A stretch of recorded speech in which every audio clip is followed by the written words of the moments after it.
Mga kwento ni Felmo.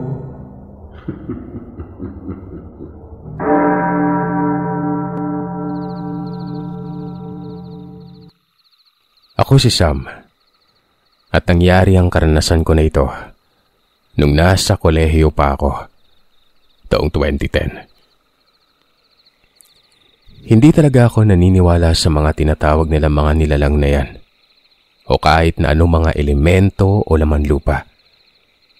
Kaya hindi ko sukat akalain na ako mismo ang makakakita at makakaranas ng mga bagay na yan. Laking Metro Manila po ako, Sir Seth.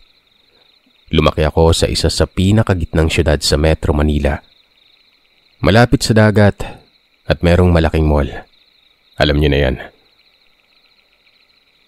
Nag-aaral ako noon sa isang sikat at malaking university. May mga kaya din ang aking mga kaklase. At noong mga panahon na yon, kami na mga barkada ko ay hilig na hilig namin ang mag-road trip at mag-swimming at surfing. Dahil nga sa laking syudad ako, hindi ako naniniwala sa kahit na anong kwento. Hanggang sa isang araw nun, yung mga barkada ko ay nakahanap ng isang lugar, isang tagong lugar, sa may probinsya ng Aurora. Sa tuwing nagro-road trip kami ay nagsistay kami sa lugar na yon ng mga 3 hanggang 5 araw. Subali kaming magkakabarkada ay nagdesisyon kami na puntahan ang lugar na yon. Napakaganda ng lugar kasi sa tabing highway lamang po siya. Sa ibabang parte ng highway na yon ay naroroon ang dagat. At sa kabila naman ay nandoon yung mga bulubundukin at liblib. Bihira lamang din ang dumadaan at magkakalayo ang mga kabahayan. Umalis kami ng Maynila, Oktubre 2010. Sem break. Umalis kami ng maaga ng mga 4:00 ng madaling araw para sa buong araw na biyahe nun. Nang makarating kami sa bayan na yon, habang binabaybay namin ang highway, parang hinihigop yung lakas namin nun. Napaka-weirdo ng pakiramdam. 6 kami. Gamit namin noon ay ang Navara ng tropa namin. Pare-pareho kami ng naramdaman nang simula naming baybayin yung highway na yon.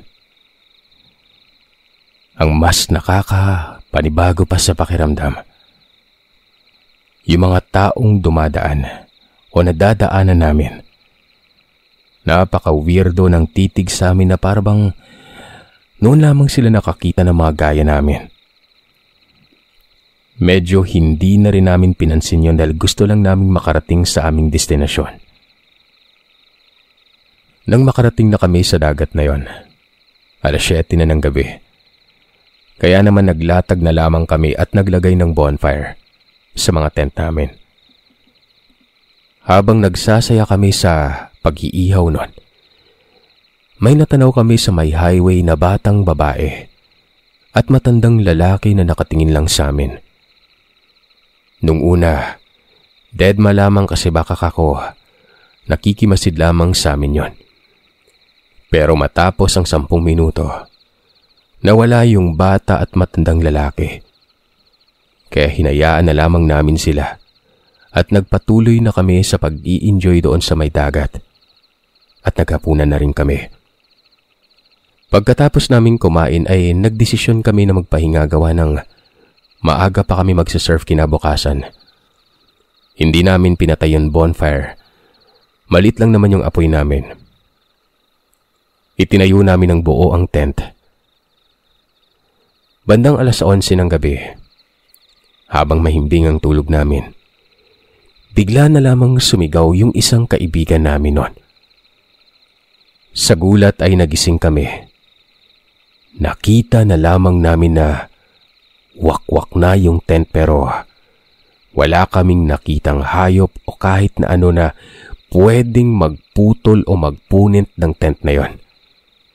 Gawa ng yung pagkakahiwa ng tent ay parang gawa o winakwak ng mabangis na hayop. Natakot naman kami pero para hindi kami magpanik, nagdesisyon kami na tumingin-tingin gamit ang mga flashlight namin sa cellphone noon at ilaw ng sasakyan. Laking gulat namin nang nakita na naman namin yung bata na nakatungtong sa metal barrier ng highway. Sinigawan namin yung bata pero para itong pusang nakapatong lamang doon. Nagdesisyon kami na mag-pack up na lamang. Takot na takot kami. Nang sumakay na po kami, Sir Seth, at pagka-start namin ng sasakyan, nakita namin yung matandang lalaki na pababa at papunta sa may dagat pero nung mga oras na yon, iba na ang itsura niya. Para siyang malaking aso na may katawang tao. Sa sobrang takot namin ay nagdesisyon kaming paandarin yung sasakyan pasalubong sa matanda. At nung lumapit na po ang sasakyan namin ay kitang-kita namin na hindi tao ang kasalubong namin yon. Nag-iyakan na po yung dalawa naming barkada. Ako naman ay nilakasan ko ang loob ko pero yung kaba ko ay abot langit na nun. Mabuti na lamang at magaling mag-drive ang kaklase namin. Nailagan niya yung pasalubong sa amin na nilalang. At kitang-kita namin na naging dalawa silang malaking aso. Na yung isa ay mas maliit dun sa isa. Nang tingnan namin sa side mirror, wala na yung batang babae. Sobrang nakakatakot, Sir Seth. Sa sobrang takot namin ay hindi na kami bumalik sa dinaanan namin na yon. At nakita namin na hinabol kami hanggang mga 3 kilometro. Biruin niyo yon. Tumakbo sila ng ganon. Dumiretso na kami ng paghururot. Walang lingunan. Hanggang sa nakarating kami sa bayan ng Kasiguran, Aurora. Nang nakarating kami sa town proper ay nag-iyakan kami sa sobrang takot at stress. Maliban kasi sa pagod at puyat, magkahalong pagod at takot ang nararamdaman namin noon. Ngayon pa man, nagpapasalamat pa rin kami at umabot pa ang gas namin. Gusto namin magsumbong sa mga pulis pero baka pagtawanan lamang kami.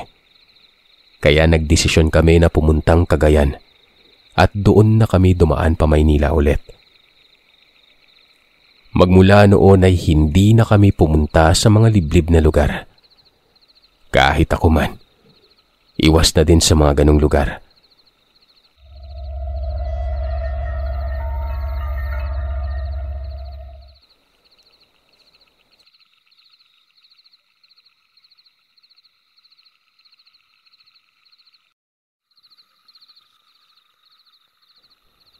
Tawagin niyo na lang po ako sa pangalang Sai. 35 taong gulang, taga Bukidnon. Ito ay sarili kong karanasan noong bata pa ako. Kwento din ng nanay at pamilya ko sa akin kasi may mga pagkakataon na nakakalimutan ko gawa ng bata pa kasi ako noon. Konti lang yung naaalala ko at pinagdugtong-dugtong ko na lamang para mas maintindihan niyo. Nung bata pa ako ay pumunta kami sa mga kamag-anak namin sa side sa mama ko para magbakasyon ng ilang linggo. Ang hanap buhay po doon, pangbukid. Tulad ng pagtatapas ng tanim at iba pa. Pagdating namin doon ay saktong sabi ng mga kamag-anak namin, bukas umano aanihin yung maisa nila. Tuwang-tuwa naman ang mga magulang ko kasi may pagkukunan na kami ng konsumo ng bigas. Paubos na rin kasi yung bigas namin noon. 3 kaming magkakapatid pero ako lamang yung naisama ng nanay at tatay ko dahil may eskwela po yung 2 ate ko. Kinabukasan, madaling araw, nag-aayos sa mga magulang ko at mga kamag-anak namin para pumunta sa area kung saan kami mag-harvest na mais. Pagkatapos namin kumain ng umagang yon, pumunta na kami sa maisan at doon sa may puno ng kahoy na medyo maliit ay may upuan na gawang kawayan. Doon namin nilagay yung mga bag at baon namin. Ang akala ko noon ay isasabay ako ng nanay ko sa pagbalat ng mais. Pero nagkamali ako. Sabi ng nanay ko, doon na lamang umano ako maghintay sa kanila kasi hindi mainit. Malamig yung pwesto na tinatayuan ko, kung saan nila iniwan ang mga gamit namin. Hindi daw ako pwede gawa ng makati umano yung mga mais noon. Subali ayun na nga. Iniwan ako mag-isa sa punong yon. Habang ako ay nagsasalita at naglalarong mag-isa, kinakausap ko na yung mga nakikita ko kasi bata pa nga ako noon. Dumating yung nanay ko, pero ang ipinagtataka ko ay pulang-pula yung mga mata niya. Tandang-tanda ako pa noon. Alam ko na nanay ko yung lumapit sa akin. At ang sabi niya ay sumama daw ako sa kanya.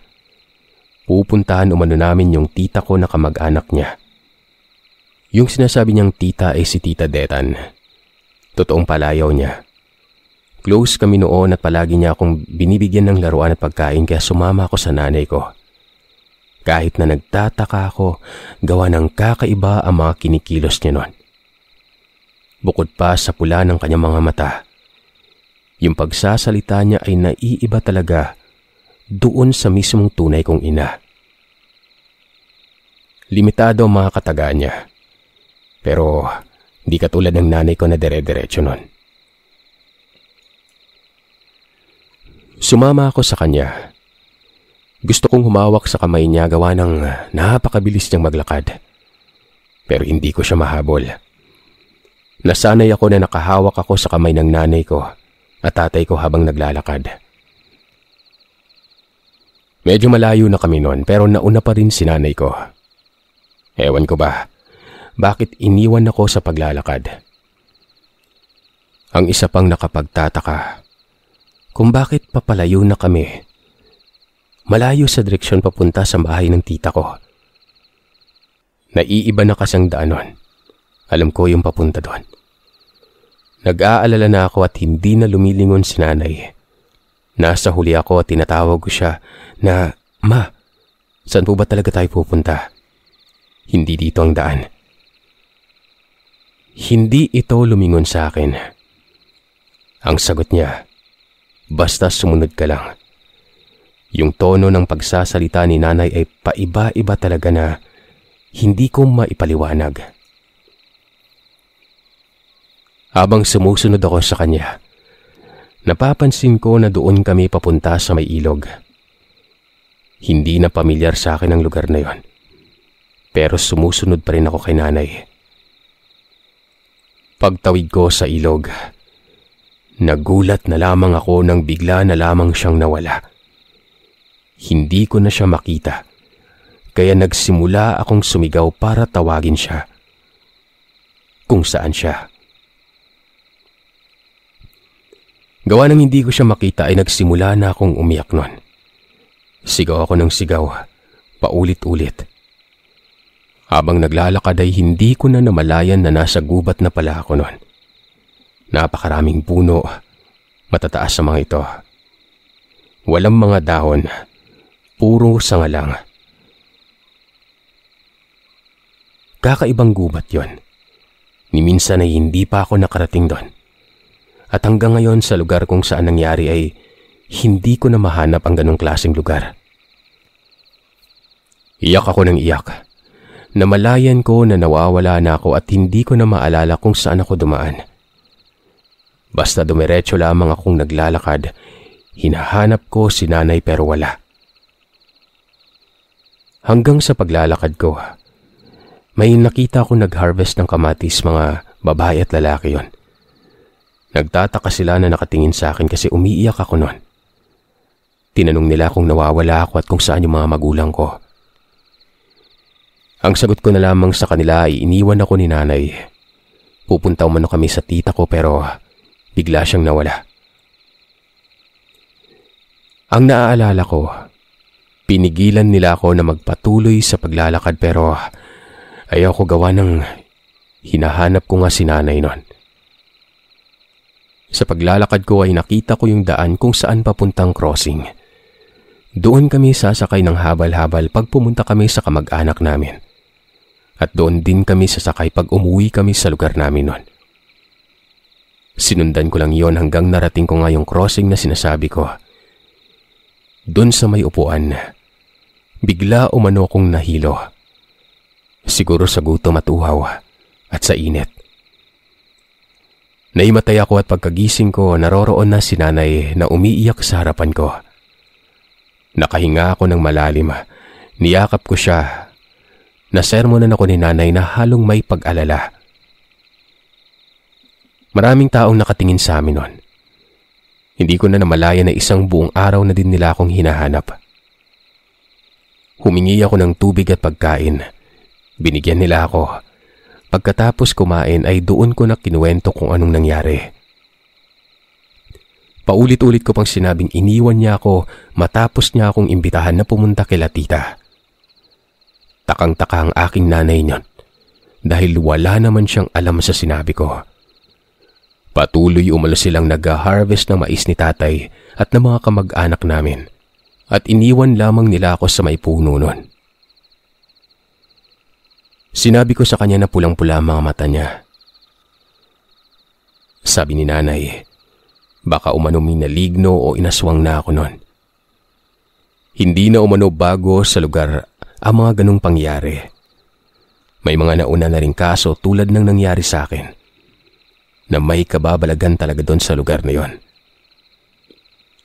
Doon namin napagtanto na ang nag-imbita sa akin noon ay hindi ko tunay na ina. Kinokopya niya ang mukha ng mga magulang ko para lang mahikayat nila na pumunta sa lugar kung saan nila gustuhin.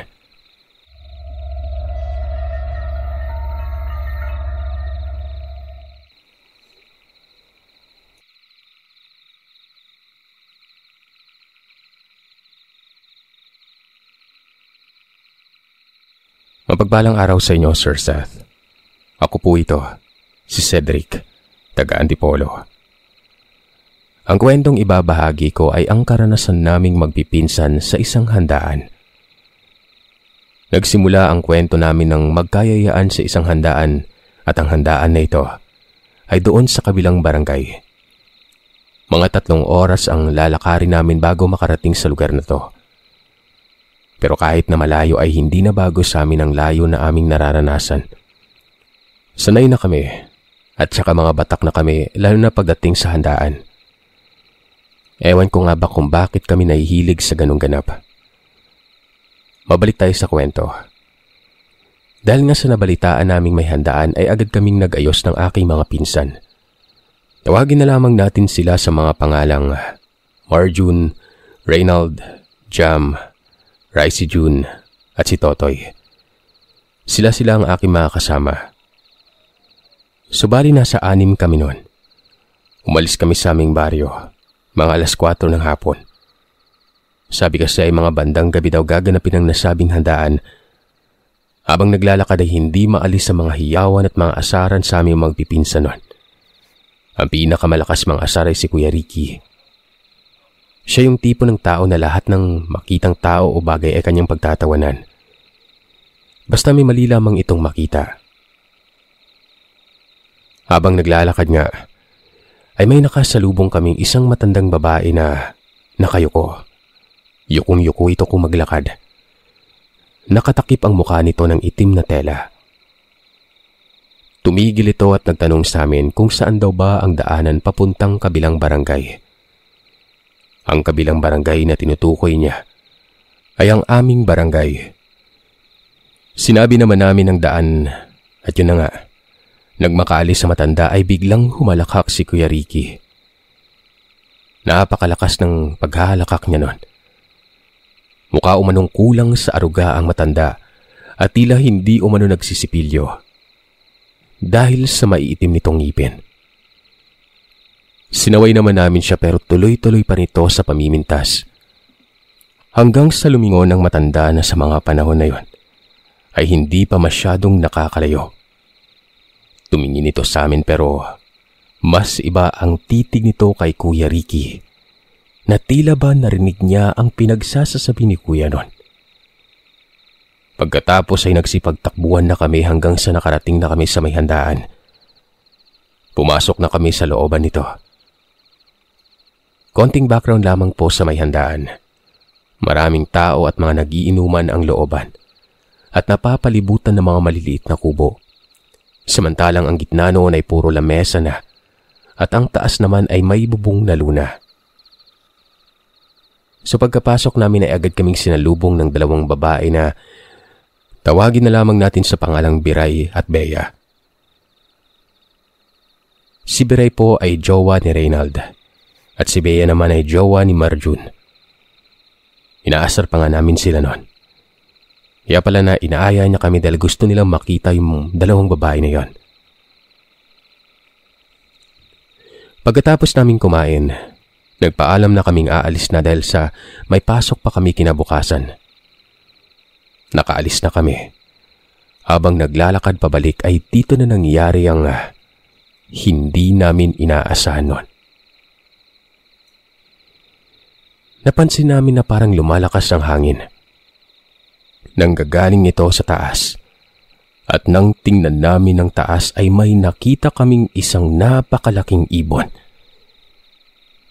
Binato namin ito sa pag-aakalang simpleng ibon lamang yon. Pero bigla kaming nagulat nang bigla nitong inangat si Kuya Ricky. Agad naman naming pinigilan ito pero sa hindi malamang dahilan ay napakalakas nito. Sa dami namin ay hindi talaga namin mapabagsak ang malaking ibon na yon. Hanggang sa tuluyan na nga naming nabitawan si Kuya Ricky na sa mga panahong yon ay umiiyak at sumisigaw ng tulong. Naiangat ito. Isa-isa kaming nagsitalon para lamang maabot si Kuya Ricky. At sa awa ng Panginoon ay naabot ito ni Totoy. Lumuhod ako at pinatong ko sa aking mga balikat itong si Totoy. Nang mahawakan na namin si Kuya Ricky ay binigyan na namin ng buong lakas namin para lang makababa siya pero ayaw talagang magpapigil nitong ibon na ito. Nakapulot ako ng isang malaking kahoy. Inihampas ko sa ibon na yon. Pinagmumura ko siya at sabi ko kung sino man siya ay lubayan niya yung mga kasama ko. Nabitiwan niya si Kuya Ricky. Sa kakahampas ko, tila ba parang nasasaktan ng nilalang. Napagkasunduan namin na sabay-sabay namin hahatakin pa ibaba ang malaking ibon na yon. At gumana naman ang plano namin. Napabagsak namin ang ibon na ito sa lupa. Habang nasa lupa ito at ipit-ipit na namin, dito ko napagtanto na hindi lamang ito basta isang ordinaryong ibon. Dahil ang napansin ko dito, para siyang gurang. Yung buhok niya, napakahaba, kulukulubot ang mukha. At ang lubos na nakapanindig balahibo sa amin nun. Kalahati lamang ang katawan nito. Wala siyang katawan sa baba. Doon ko na sinabi sa mga pinsan ko na hindi ito basta ibon lang. Ikinagulat namin yon. Sabi ko, bugbugin na namin yun dahil pag nakawala pa yon, baka kami pa yung mapatay nito. Pinagsusuntok namin yon at halatang nasasaktan ito. Pero nang makahanap ito ng pagkakataon, bigla itong nangalmot. Nagkasugat ako sa kalmot at dumugunon. At ito ang naging dahilan para makatakas ang nilalang. Kinaumagahan, halos lahat kaming magpipinsan ay pinagalitan at hindi na rin kami nagsipasok. Nalaman namin ang pinagamot si Kuya Ricky sa isang albularyo na may galit umano na matanda sa kanya dahil sa panglalait nito. At doon ko naalala na yun pala ang matanda. Yung ibon na nakasagupa namin noon. Pagkatapos na mangyari ito ay hindi na kami nagpapagabi. Kung sakali mang may pupuntahan kaming handaan. Sa ngayon ay masaya kaming magpipinsan. Minsan na lang kami magkita-kita dahil busy na rin kami sa aming mga trabaho. Pero gayon pa man, palagi naming inaalala na huwag basta-basta manghuhusga ng tao. Lalo na kung hindi pa ito lubusang kakilala.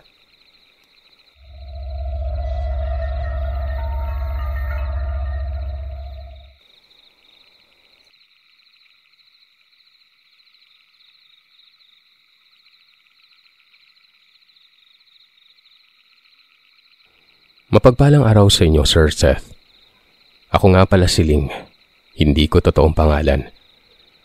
Ang kwentong ibabahagi ko sa inyo ay karanasan ko at ng aking mga kapatid at pamangkin.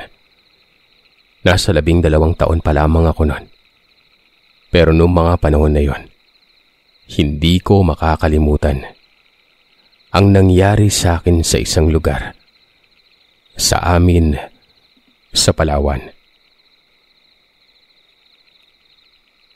Isang magandang araw yon, nung naglalaro kami ng pamangkin ko na tawagin na lamang nating Ading.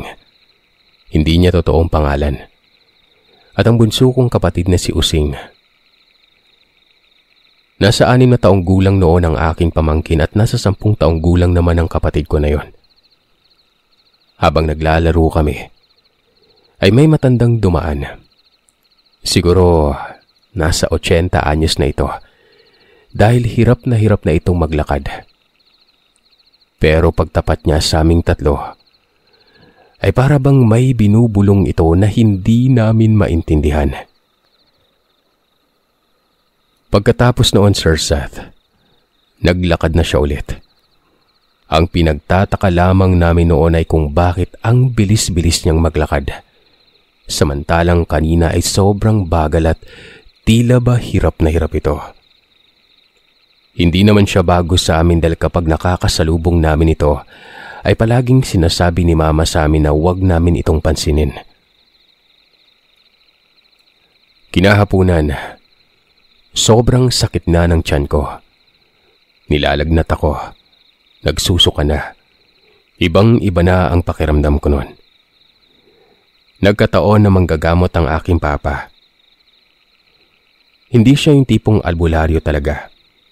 May mga alam lamang siya sa mga usog na kung ano-ano. At sabi niya, aswang umano aming gawa nun. Taga kabilang baryo. Ngayon, Sir Seth, madalas kaming maiwan ng pamangkin kong si Ading sa bahay namin sa baryo. At namamalagi po ang aking mga magulang sa bundok dahil may sakahan at kanyugan kami doon. At may mga tanim na mga kamote at saging. Si tatay, nagamot naman niya ako noon. At yun na nga, kinausap ni Papa ang matandang babae na kilala niya ito. Isa itong aswang. Pinagsabihan niya na isa pang galaw sa amin at siya na ang makakalaban nito. Dapit hapon noon nang nagpaalam si Papa at Mama na aakyat sa bundok para doon matulog. At kasama nila si Using. Nung gabing yon ay kami lamang ni Ading sa bahay. Hindi naman ganon kalaki ang bahay namin noon pero may silong ito at may mga alaga kaming aso. Nang walang ano-ano ay biglang sumobra ang ingay ng mga alaga namin noon. At para bang may malaking ibon na lumilipad sa may taas ng bubong namin. At dahil sa bata pa lamang kami noong mga panahon na yon, ay takot na takot kami noon. Hindi namin alam ang gagawin. Ang tanging ginawa na lamang namin ay nagdasal. Nawala naman ito. Kinaumagahan ay nag-usap kami ni Ading. Naaakit kami ng bundok at doon matutulog. Nagtango lamang ito at yun nga. Pagdating pa lamang namin ay nagtaka ko kung paano nalaman ni Papa na may nangyari sa amin noon.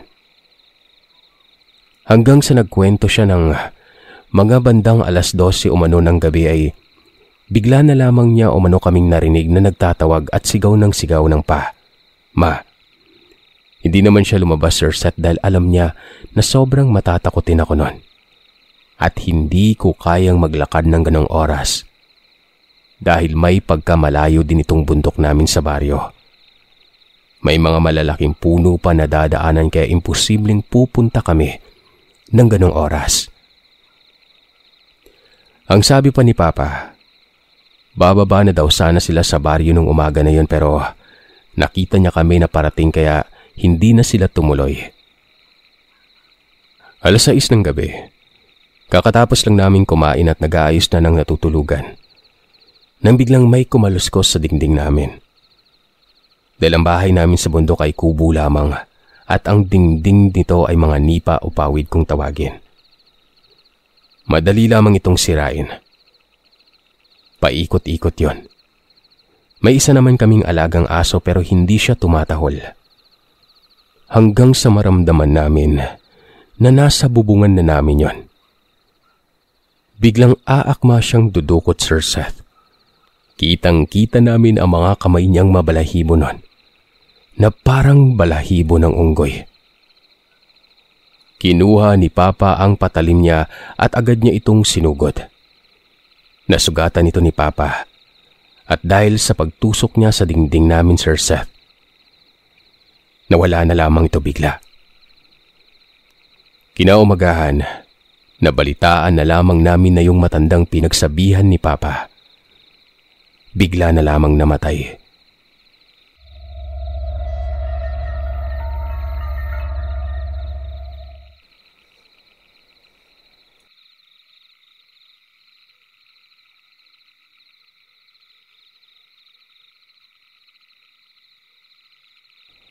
Tawagin niyo na lamang po ako sa pangalang Hazel, taga Pandi, Bulacan.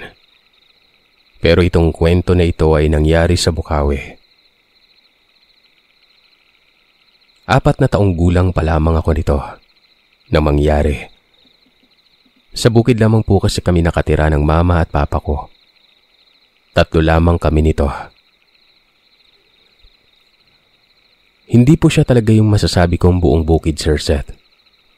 Subdivision ang tawag sa kanya pero walang mga kung ano-anong kabahayan doon.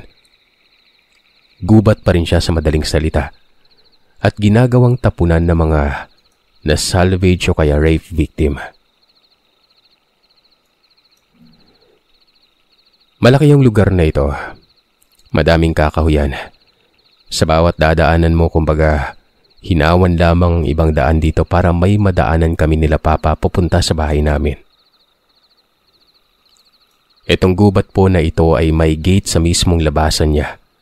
At kapag nakapasok ka na po sa gate na yon, maglalakad ka na lamang po ng konti at may baleteng malaki doon. Nasa bahay kami ni Mama noong mga panahon na ito. Hinihintay namin ang pag-uwi ni Papa galing sa trabaho pero expected na po namin ni Mama na gagapihin ng sobra si Papa. Mag-iinuman pa sila ng mga kumpare niya. Bandang 11:00 ng gabi ay wala pa rin si Papa. Nagdesisyon na si Mama na sunduin si Papa sa inuman. Kung matatandaan niyo yung gate ng gubat na ito ay may bahay sa labas noon. Bahay yon yung tiyahin ko, kapatid ni Papa. Doon lamang namin susunduin si Papa pero malayo-layo din yung bahay namin. Umalis na kami ni Mama sa bahay. Naglalakad na po kami ng malapit na kami sa balete na malapit sa gate ng kagubatan na yon. Nung nasa harapan na kami, merong ibon doon at gabi-gabi po talagang nandun ang ibon na yon. Sasabay ito sa paglalakad sa amin. At kapag malapit na kami sa gate ng gubat ay doon na siya hihinto sa balete. Nung pabalik na kami at kasama na namin si Papa, gusto ko talaga na sasakay ako sa balikat niya. At doon lang ako hanggang sa pag-uwi ko dahil iniingatan nga po nila ako. At nilalayo nila ako sa ibon na yon. Alam kasi ni Papa na hindi pang karaniwang ibon yon. Kapag hindi ako hinawakan ni Papa ng maigi, malaki ang tsansa na makukuha ko ng nilalang na yon. Si Papa kasi, Sir Seth, may lahing aswang at manggagamot. Halo ang nalalaman niya. Ito kasing si Papa ay hindi din masyadong katangkaran. Nasa 4'11" lamang yung height nito pero napakatapang. Hinding-hindi ito papasindak. Bali malapit na kami sa balete at naroroon pa rin ang malaking ibon na ito. Nung nakadaan na kami sa harap ng balete ay hinayaan na lamang ito nila mama at papa. Ako naman ay tinitingnan ng ibon. Pinagbabawalan ako ni papa na tumingin dito dahil noong mga panahon na yon ay hindi ko alam kung bakit bawal akong tumingin sa kanya. Sinunod ko naman sila. Nang makalagpas na kami sa balete, maya-maya lang ay may pumapagaspas na at pakiwari namin ay sumusunod sa amin yung ibong malaki na yon. Pinabayaan pa rin ito nila mama at papa hanggang sa makauwi na kami nun. Natutulog na kami nang bigla na lamang may sumampa sa may bubong namin. Bumagsak talaga, as in, akala mo ay kung anong napakabigat na masisira na yung bubungan namin. Tumayo sila mama at papa. Si papa, tiningnan ito sa labas. Kami naman ni mama ay nasa loob lamang. Hindi niya ako pwedeng iwanan nun. Natapos naman ang gabi na walang nangyari, pero itong taong 2023 lang, nasabi sa akin ni papa na gusto umano akong kunin nun. Hindi lamang malinaw kung gagawin akong ulam o alaga niya dahil parehas lang din po kaming may dugong aswang. Pero kahit na ganon, hindi naman po ako literal na aswang talaga. Kumbaga dumadaloy lamang sa dugo ko ang kasaysayan ng angkan ng aking ama.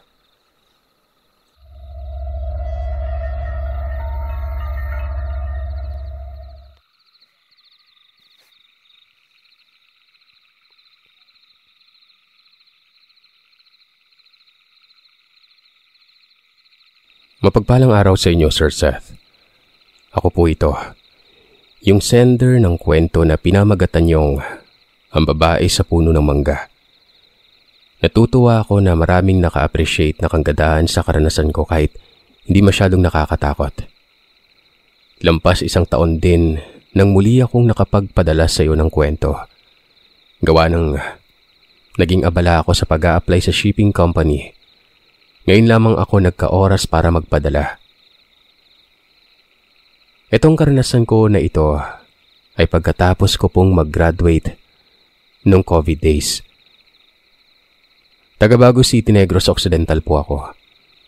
Bali ang mga pangalan po dito sa kwento na ito ay hindi totoong pangalan namin. Pinalitan ko para protektahan yung mga tao na kasama ko sa storya at hindi ko na rin po lalagay ang pangalan ng barangay. Bali sa pagsisimula ng kwento, kung maaalala nyo sa unang kwento na pinadala ko sa iyo, lagi akong may nakikitang babaeng multo na siyang tumutulong sa akin, kaya ako po siya nakikita kasi nung simulang bata pa ako, may sign na po talaga na bukas ang third eye ko. Katulad na lamang na may nakikita akong mga tao o hayop na ako lang pala ang nakakakita nun. Akala ko noon ay imahinasyon ko lamang yun, pero habang tumatagal ang panahon, napagtanto ko na bukas yung third eye ko. Pero hindi ako takot kasi alam kong pagtama ang paggamit ko, pwede itong makatulong sa akin. Fast forward, taong 2020. Noong mga panahon na ito ay hindi ko pa naproseso ng maayos ang mga kailangan ko para maka-apply sa mga shipping company. Kaya nasa bahay lamang ako at minsan ay gumagala lamang ako sa purok namin. Nakikisama sa mga bata. Doon ko nakilala ang bata na tawagin na lamang nating Alu. Lalaki po siya. Kaya Alu ang tawag ko sa kanya kasi naglalaro po siya ng Mobile Legends. At Alucard po yung paborito niya. Etong si Alu ay madaldal. Medyo makulit. Pinilit niya ako maglaro nun. Nang naglalaro ako nung ML po, lagi kaming magkaduo ni Alu. Kahit gabi na. Dito na rin nagsisimula ang mga kakaibang pangyayari na nararanasan namin. Isang gabi, 11:00, nagra-rank game kami nun at tuwang-tuwa kami gawa ng win streak na po kami. Palagi kaming panalo, nagtatawanan kami at naka-open mic pa po kami nun. Kaya maingay talaga. Walang ano-ano, may narinig ako na parang bata na nasa tabi niya. Sabi ko sa kanya, "Uy, may kapatid ka na bata?" Sabi niya wala umano. Nagpupumilit ako na meron akong narinig na bata nun. Parang nakikisabay din sa tawa namin. Huwag umano ako magbiro, sabi niya. Gawa lang siya lang mag-isa sa bahay nun. Hindi pa dumadating yung mama niya. Tumahimik na lamang ako at nagsabi na nagbibiro lamang ako. Nagpaalam na itong matulog. Kinaumagahan, sobrang aga niya, mga bandang 5:00. Naghihintay ito sa labas ng bahay. Nilapitan ko siya. Hindi pa ako nagsasalita pero nagsabi siya kaagad ng, "Totoo bang may narinig ka kagabi?" Umuo naman ako at nagtanong kung bakit. Ayon sa kanya, nung nakaraang gabi nga na yon, nang sinabi niyang matutulog na siya, nung dumaan siya sa cabinet nila, nakita niya umano yung manikang gumagalaw. Yun ang naging dahilan kaya tumakbo siya sa labas ng bahay at doon na lamang naghintay sa mama niya. Natawa ako, sir, at sinabi ko sa kanya na natural lamang yun sa lugar nila dahil may nararamdaman nga akong kakaiba doon.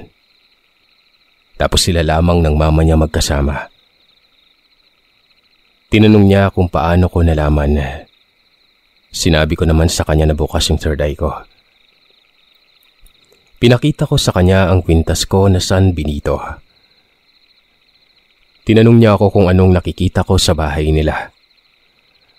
Sinabi ko naman na may kapre, may mga batang babae na multo, merong white lady. Doon na siya nagulat. Bakit umano alam ko yon? Dahil ayon sa kanya, nananaginip umano siya na tinatabihan siya palagi ng white lady. At may mga pagkakataon din na nakikita niya ang pamangkin niyang 5 taong gulang na naglalaro mag-isa na para bang may kakwentuhan. Sinabi ko na ingatan niya pag nasa bahay nila yung pamangkin niya dahil hindi namin alam kung mabait ba ang multo ng batang kalaro niya. Makalipas ang ilang linggo, tanghaling tapat yon, pumunta si Alo sa tambayan ng squad namin sa ML. Wala ito sa mood. Nagsalita ito na parang mababaliw umano siya. Sabi naman namin ni Gato, yung isang kasquad namin, bakit gawa ng natalo ba siya o marami ba siyang talo sa ML nun?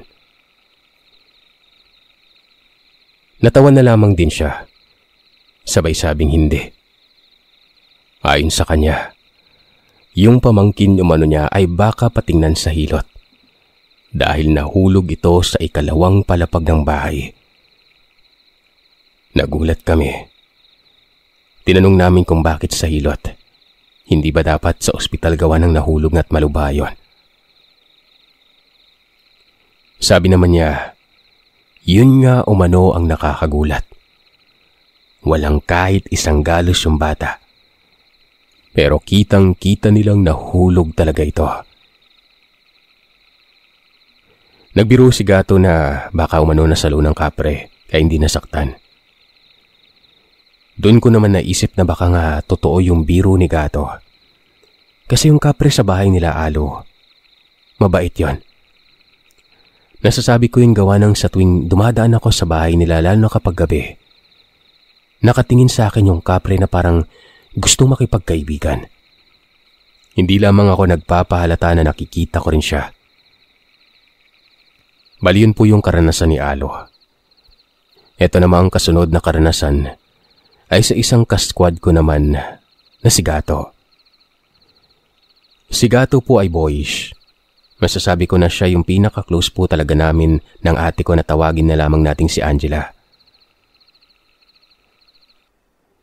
Yung tabayan po kasi ng squad namin ay labas ng bahay nila Gato. May kanto doon tapos kapag tumawid ka sa daanan ay may lumang bodega. Sabi nila para umanong office yun ng may-ari ng puno o yung parang fish pond na malawak. Tapos may mga lamang hipon. Sa karanasan ni Gato, may tinaling manok po kasi sila, Sir Seth. Yung manok na ito ay panabong. Tas may mga aso din sila. Biyernes ng hapon, nagpaalam si Gato sa akin na hindi siya makakalaro nun. Sabi niya hindi daw siya makakasama. Kami na lamang umano ni ate at ni Alo kasi may pupuntahan daw silang birthday. Ang sabi naman ni Gato, ang mga kasama niya umano ay mga kalaro din namin. Sinabi ko na lamang na sige, kami-kami na lamang ang maglalaro. Lumipas ang gabi at wala namang kababalagan na nangyari. Maliban sa naririnig kong umaatungal ang aso namin, pati na yung aso nila Gato. Isang bahay lamang ang layo ng bahay nila sa amin kasi yung lugar namin ay semi-subdivision na yon. Kaya pag nagtahulan ng aso nila, naririnig ko din sa amin yon. Nung madaling araw na yon ay gising ako sa ingay ng mga bata na kasquad ko. Tinatawag ako. Dali-dali akong lumabas ng bahay at nakita ko yung ibang kalaro ko. Nagtanong ako sa mga bata kung ano ang nangyari. Patalon-talon pa yung isa. Meron umano siyang papakita sa akin. Yung manok umano nila Gato, namatay. Sabi ko nun baka nakagat lamang ng ahas o aso. Sabi nila, tingnan daw. Lumabas na rin ako sa bahay at pumunta sa bahay nila Gato. Nakasara pa ang gate at parang wala pa ring tao nun. Pero nakita ko ngang patay na yung manok na siguro mga 4 o 3 oras nang nabawian ng buhay nun.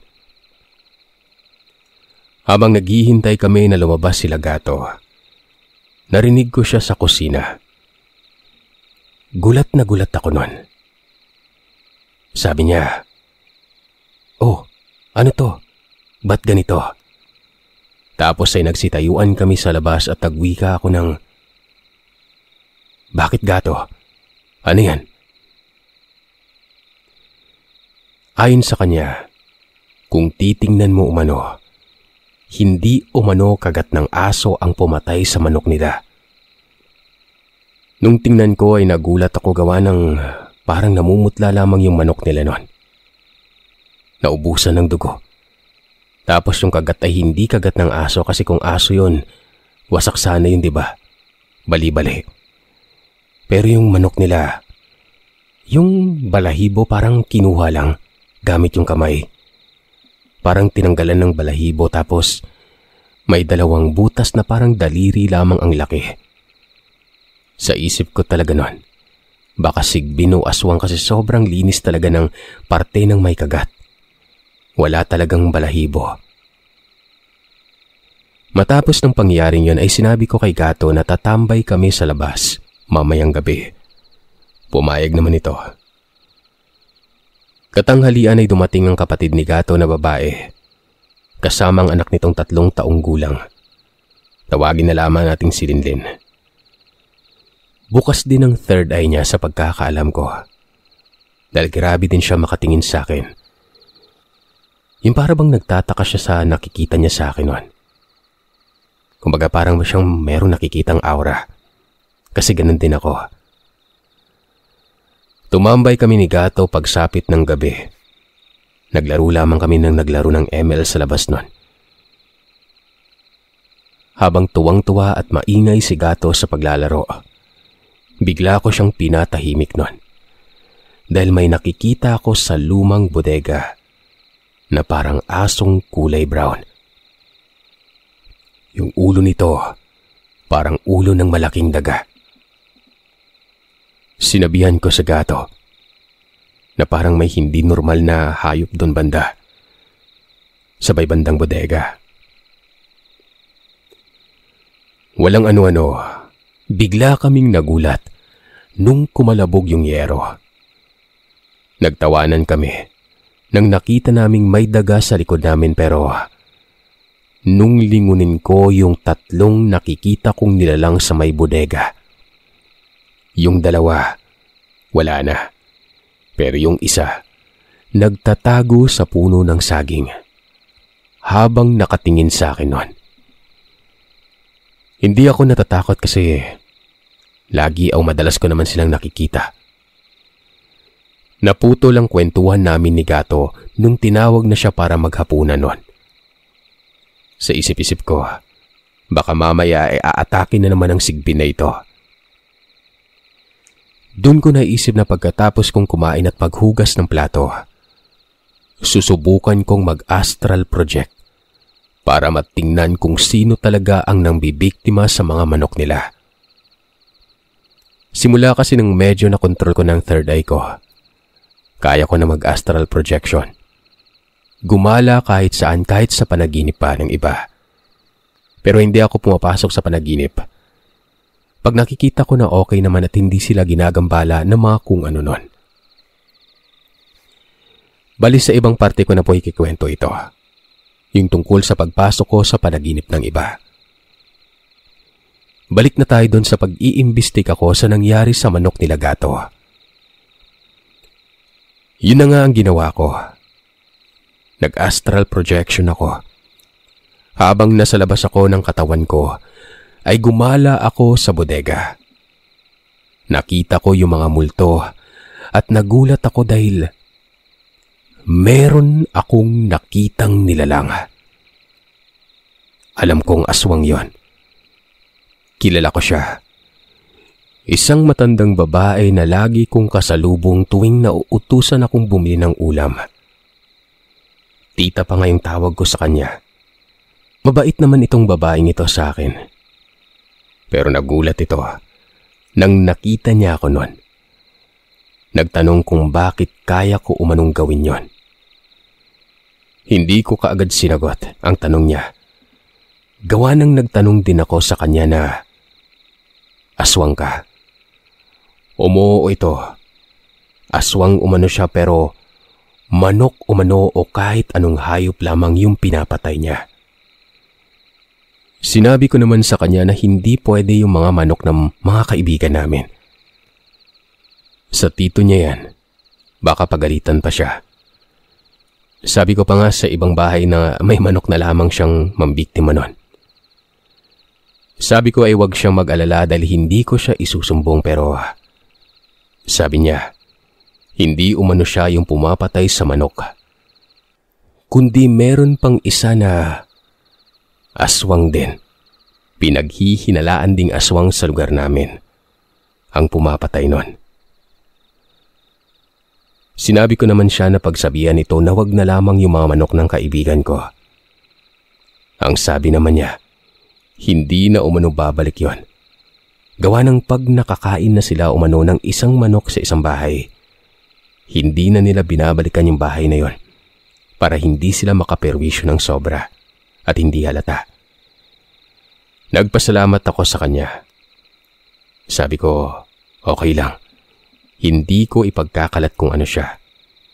At isa pa, wala din namang maniniwala sa akin nun at sa kakayahan ko. Nagpaalam na ako na babalik ako sa katawan ko. Nung umagang yon ay hindi ko na sinabi kay Gato tungkol sa nalaman ko.